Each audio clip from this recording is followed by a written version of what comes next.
लेकिन सीधी सीधी बात, किसानों को फैसला करना और नौजवानों को फैसला करना, ये वो सरकार है जिसने कीले बिछाई, अवरोधक बनकर काम किया। भैया बाद में फोन करना। ये वो सरकार है जो चुनाव के इसमें बिल्कुल पूर्व संध्या में जो बजट लाती है, किसानों के लिए कुछ नहीं। केंद्रीय बजट में आपने देखा होगा, अवलोकन किया होगा, मध्यम वर्ग गरीब जिसने कीले बिछाई, अवरोधक बनकर काम किया। ये वो सरकार है जो चुनाव के इसने बिल्कुल पूर्व संध्या पे भी जब बजट लाती है, किसानों के लिए कुछ नहीं। केंद्रीय बजट में आपने देखा होगा, अवलोकन किया होगा, मध्यम वर्ग गरीब किसान के लिए इस पूरे बजट में कुछ नहीं। 34% तो नरेगा का बजट काट दिया। नरेगा वो योजना है जिसमें कम से कम कोविड के महामारी के दौरान जब लोग पलायन करके घर जा रहे थे, गांव जा रहे थे, कुछ ना कुछ आर्थिक सुरक्षा उनको दी गई, सहायता उनको दी गई, और 34% उस योजना का बजट काट दिया। एक भी बार वित्त मंत्री ने उस योजना का जिक्र अपने भाषण में नहीं किया। और शायद जब से निर्मला सीतारमण जी वित्त मंत्री बनी है, हालांकि उनका बजट भाषण जो है वो मुझे लगता है पीएमओ ज्यादा लिखता है, वो खुद तय नहीं करते। शायद जितने बजट भाषण दिए उन्होंने एक ही बार नरेगा योजना का जिक्र किया। तो उस गरीब वर्ग को उसके उत्थान के लिए हम संकल्पित हैं कि उत्तर प्रदेश की सरकार बड़े फैसले लेगी और किसान को सम्मान मिले, सही समय पर भुगतान गन्ने की खेती कर रहे किसानों को मिले और कानून की व्यवस्था सख्त हो। इस ओर हमने बड़ा संकल्प लिया है। मैं फिर दोबारा स्वागत करता हूं अखिलेश जी का और मैं उनको आमंत्रित करता हूं कि आगे की जो है व्यवस्था वो देखें।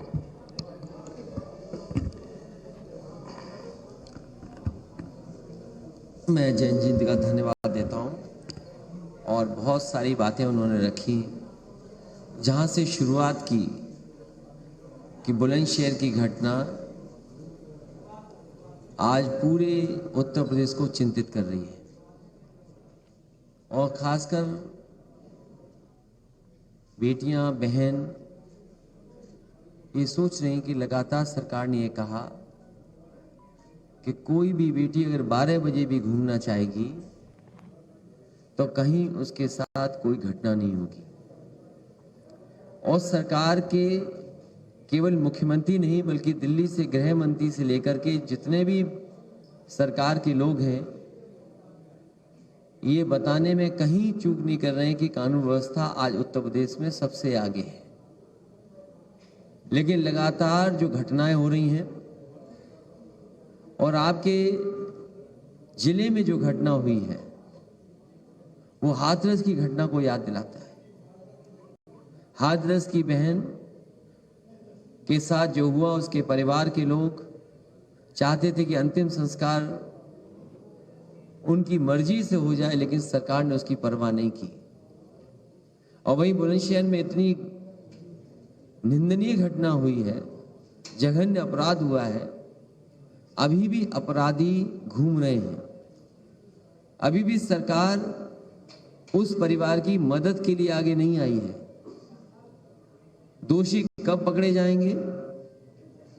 हम यहां बैठे हमारे गठबंधन की तरफ से यही कहेंगे सरकार को कि दोषी जल्दी से जल्दी पकड़ें और कड़ी से कड़ी कार्रवाई हो। और जो सरकार आज मदद कर सकती है, सरकार मदद करने के लिए आगे आए। और जहां ये दावा करती है सरकार कि उसकी सरकार में बेटियां सुरक्षित हैं, कहीं कोई अपराध नहीं हो रहा है, कम से कम अब झूठ ना बोलना सरकार बंद कर दे। और अगर हम आंकड़े देखते हैं तो बड़े पैमाने पर ऐसी घटनाएं उत्तर प्रदेश में हो रही हैं और आंकड़ों में भी कई प्रदेशों को उत्तर प्रदेश ने पीछे छोड़ा हुआ है। जो सबसे अच्छी योजना थी पुलिस रिस्पांस सिस्टम डायल 100, नाम बदल करके 112 उसको कबाड़ा कर दिया, बर्बाद कर दिया। मैं आज भरोसा दिला सकता हूं, मैंने कल भी कहा कि पहले ये तय था कि 10 और 12 15 मिनट में पुलिस पहुंच जाए मौके पर, और इसको धीमे धीमे और अच्छा करना था जिससे कि कम समय में पुलिस पहुंच जाए।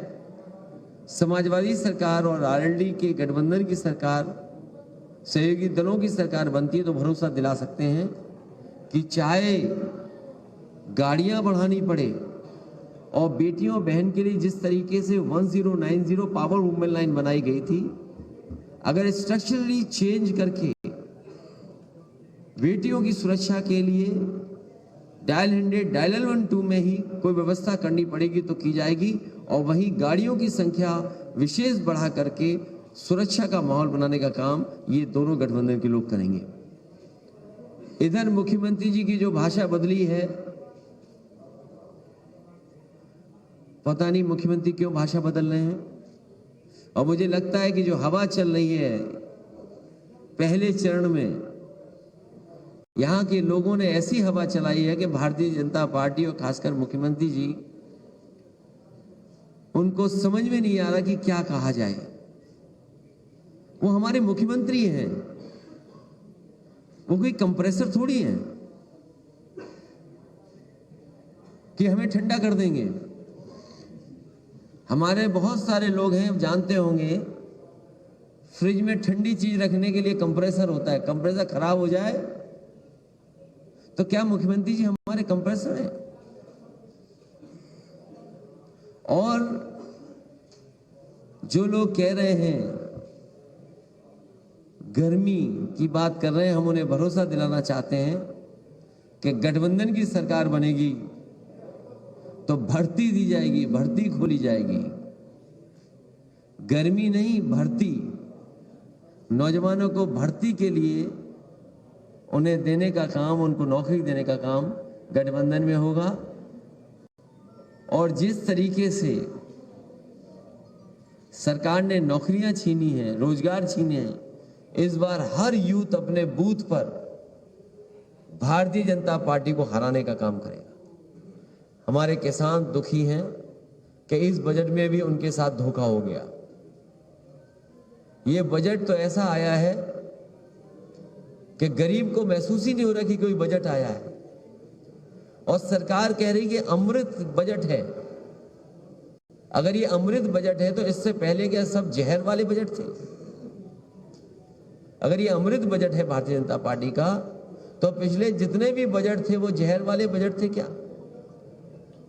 और सुना है कि डायमंड सस्ता हो जाएगा। तो देखो गरीबों का कितना ख्याल रखा है इन्होंने। भारतीय जनता पार्टी कहती है इस बजट के बाद डायमंड सस्ता हो जाएगा, तो सोचो गरीब का कितना ख्याल रखा गया है। और जूते चप्पल सस्ते होने जा रहे हैं। ये देखो सरकार कितना ख्याल रख रही है। अपनी गलत नीतियों के कारण बड़े बड़े कारखाने बेच करके, बड़े बड़े उद्योग बेच करके, कोविड के समय न मदद कर करके सभी उद्योग कारखानों को चौपट कर दिया। तो लोग और नौजवानों के खासकर जूते चप्पल ही तो घिस रहे हैं अपने भाग्य को बनाने के लिए। ये सरकार किसानों की सरकार नहीं है।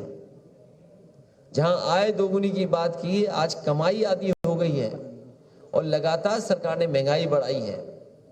डीजल पेट्रोल की कीमत कहां पहुंच गई, और किसान को जब सबसे ज्यादा जरूरत खाद की थी तो खाद नहीं दे पाई, किसी फसल की कीमत नहीं दे पाई सरकार। इसलिए मैं कहना चाहता हूं कि आज वही 3 तारीख है, एक 3 तारीख ऐसी भी थी जिस दिन जीप से कुचल दिए गए थे लोग, किसान कुचल दिए गए थे, और अभी भी किसान भूले नहीं है वो। इसलिए मैं कह सकता हूं ये चुनाव किसानों के मान सम्मान का चुनाव ही है। इस बार जनता ने तय किया है भाईचारा बनाम भारतीय जनता पार्टी चुनाव है। लगातार हम लोग जगह जगह जा रहे हैं, जनता से अपील कर रहे हैं, और जो समर्थन मिल रहा है उस समर्थन से मैं कह सकता हूं सहयोग जो मिलने जा रहा है, इस बार ऐतिहासिक जीत आरएलडी और समाजवादी पार्टी के गठबंधन की होने जा रही है। इतना बहुमत, इतना समर्थन कभी नहीं दिखाई दिया होगा जितना इस बार दिखाई दे रहा है। इसलिए ये जाने वाले लोग हैं, नई सरकार आने वाली है। मैं भरोसा दिला सकता हूं कि जो घोषणाएं की हैं, जो संकल्प लिया है कि सरकार बनने के बाद घरेलू बिजली 300 यूनिट माफ होगी, बिल नहीं आएगा। साथ ही साथ सिंचाई मुफ्त होगी किसानों की। और बहुत पुरानी कर्मचारियों की मांग कि ओल्ड पेंशन बहाल हो। समाजवादी सरकार और आरएलडी और गठबंधन की सरकार बनने के बाद पुरानी पेंशन बहाल होगी, कर्मचारियों की मदद करने का काम करेंगे। जिस तरीके से समाजवादियों ने जो काम किए आज भी दिखाई दे रहे हैं। अगर सड़कों पे एम्बुलेंस है, कोविड में अगर किसी ने मदद की तो उस समय एम्बुलेंस सबसे आगे आई थी। जो उसके ड्राइवर थे उसको भी अपमानित करने का काम इस सरकार ने किया है। जो 100 नंबर 112 हो गई है वो भी समाजवादी सरकार की देन है, जो सड़कों पे दिखाई दे रही है।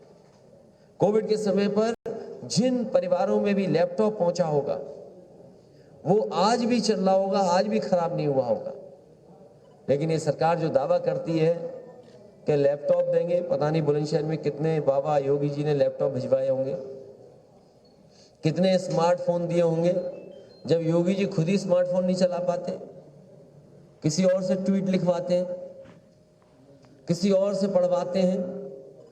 तो आपको हमको लगातार 4.5-5 टैबलेट देते रहे हो, पता नहीं कौन सी टैबलेट हमें और आपको देते रहे। इसलिए ये सरकार जाने वाली है। समाजवादियों ने जो जो अपने घोषणा पत्रों में लिखा था पहले वो भी पूरा करके दिखाया था।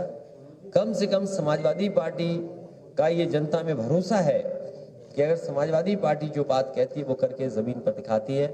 मुझे उम्मीद है कि हमारे साथ जो प्रत्याशी बैठे हैं, बंसी सिंह पहाड़िया जी हमारे गठबंधन के प्रत्याशी हैं। हम जब सरकार में थे तो ये भी विधायक थे, ये विधायक बनेंगे और सरकार दोबारा बनेगी। साथ ही साथ हरीश लोधी जी हैं, मैं इनके समर्थन में भी आपके माध्यम से अपील करता हूं कि इनको जिताने का काम करें। दिलनवाज खां साहब, ये भी जब सरकार थी तो ये भी विधायक थे और मुझे लगता है कि विधायक आप फिर होने जा रहे हैं और सरकार फिर बनने जा रही है। किरणपाल सिंह जी हैं, मैं इनके सहयोग और समर्थन के लिए भी आपके माध्यम से जनता से अपील कर रहा हूं। के शर्मा जी जो गठबंधन के प्रत्याशी हैं, शरद पवार जी की पार्टी के प्रत्याशी हैं, मुझे उम्मीद है कि सभी लोग इनका भी सहयोग और मदद करेंगे जिससे ये भी विधानसभा में पहुंच करके समाजवादी और गठबंधन की सरकार बनाए। हाजी यूनुस साहब के समर्थन में मैं आप सबसे अपील करता हूं। राहुल यादव जो है समाजवादी पार्टी के प्रत्याशी, इनकी भी मदद करें। मैं दोनों जिलाध्यक्षों का धन्यवाद देता हूं, अरुण चौधरी जी और राहुल यादव जी, और इसके साथ हमारे संगठन और पार्टी के बहुत सारे पदाधिकारी हमें दिखाई दे रहे हैं, पूर्व अध्यक्ष भी दिखाई दे रहे हैं, जिम्मेदार कार्यकर्ता हैं, दोनों दलों के जिम्मेदार कार्यकर्ता, दोनों दलों के जिम्मेदार पदाधिकारी। मैं उन सब का धन्यवाद देता हूं और इस भरोसे और इस उम्मीद के साथ कि चुनाव में वो एक एक बूथ पर मदद करने का काम करेंगे, अपने अपने प्रत्याशियों को जिताने का काम करेंगे। मैं प्रेस के लोगों का एक बार फिर धन्यवाद देता हूं।